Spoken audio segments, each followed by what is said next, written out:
લક્ષ્ય ન્યૂઝ, એક નજર, એક લક્ષ્ય. સુરેન્દ્રનગર જિલ્લાનું પરિણામ 85.63% આવ્યું છે. ધોરણ 10માં નોંધાયેલા વિદ્યાર્થીઓની સંખ્યા 16,441. પરીક્ષા આપેલા વિદ્યાર્થીઓની સંખ્યા 16,128. પાસ થયેલા વિદ્યાર્થીઓની સંખ્યા 13,810, જેમાં 625 વિદ્યાર્થીઓને A1 ગ્રેડ છે, 1944 વિદ્યાર્થીઓને A2, 8843 વિદ્યાર્થીઓને B1, 3,498 વિદ્યાર્થીઓને B2 ગ્રેડ, 3,262 વિદ્યાર્થીઓએ C1 ગ્રેડ તેમજ 1,558 વિદ્યાર્થીઓને C2 ગ્રેડ સાથે ઉત્તીર્ણ થયા છે. આજરોજ રાજ્યમાં ધોરણ 10નું પરિણામ જાહેર કરવામાં આવ્યું છે. ત્યારે સુરેન્દ્રનગર જિલ્લાનું ધોરણ 10 પરિણામ જાહેર થયું છે. જિલ્લાનું પરિણામ 85.63% આવ્યું છે. જિલ્લામાંથી ધોરણ 10માં નોંધાયેલા વિદ્યાર્થીઓની સંખ્યા 16,441 હતી, જેમાં 16,128 વિદ્યાર્થીઓએ પરીક્ષા આપી હતી. આ તમામમાંથી 13,810 વિદ્યાર્થીઓ પાસ થયા છે. ધ્રાંગધ્રા આદર્શ નિવાસી શાળાનું ધોરણ 10નું પરિણામ 100% આવ્યું છે. છેલ્લા 15 વર્ષથી આ શાળાનું પરિણામ આવે છે. જિલ્લામાં ધોરણ 10માં પાસ થનાર વિદ્યાર્થીઓમાં ખુશી જોવા મળી છે.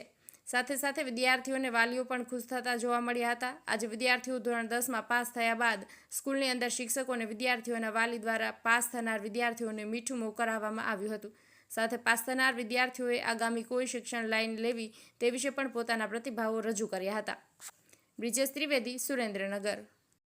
મારું નામ કજરિયા પૂજા ભરતભાઈ છે. આજે સાધના વિદ્યાલયમાં હું ભણું છું. તેમાં આજે સાધના વિદ્યાલયમાં ધોરણ 10 SSC બોર્ડ પરીક્ષાનું રિઝલ્ટ આવ્યું. તેમાં 22 જેટલા વિદ્યાર્થીઓ A1 ગ્રેડ સાથે ઉત્તીર્ણ થયા.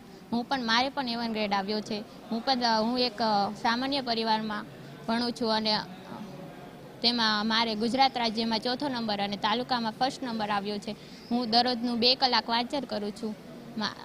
આ પરિણામ લાવવા બદલ મારા શિક્ષક મિત્રો, મારા સ્ટાફ, સાધના વિદ્યાલયના આચાર્યશ્રી અને મારા માતા પિતાએ ખૂબ સારું મહેનત કરી છે. તે બદલ હું સૌનો આભાર માનું છું. આગળ હું સાયન્સનું A ગ્રુપ રાખવા માગું છું અને તેમાં એન્જિનિયરિંગનું કરવા માગું છું. મારું નામ મકવાણા નવદીપસિંહ ગંભીરસિંહ છે. હું ઓમ શાંતિ વિદ્યાલયમાં અભ્યાસ કરું છું અને અહીંયા હું ખાંભળા ગામથી આવું છું. અને મારું થોડાક દિવસ પહેલાં મેં SSCની પરીક્ષા દીધી હતી, જેમાં મારું ખૂબ જ સારું પરિણામ આવ્યું છે. મારા 99.48 PR આવ્યા છે, જેના લીધે હું ખૂબ જ ગર્વ અનુભવું છું. આ બધાનો શ્રેય હું મારા શિક્ષકગણ તથા વાલીને આપવા માગું છું, જેમને મારા આટલી બધી મહેનત કરીને મને આ કારકિર્દી સુધી પહોંચાડ્યો છે. મારા પપ્પા એક સામાન્ય ખેતી કરે છે અને એક સામાન્ય ઘરમાંથી આવું છું. મેં રોજ ડેલી 5 કલાક વાંચતો હતો, જેના લીધે મેં આ પરિણામ મેળવી શક્યું છે. અને હું મારા આગળ ભવિષ્યમાં સાયન્સ કરીને કોમ્પ્યુટર એન્જિનિયર કરવાની મારી ઈચ્છા છે, જેને હું સાકાર કરીને બતાવીશ.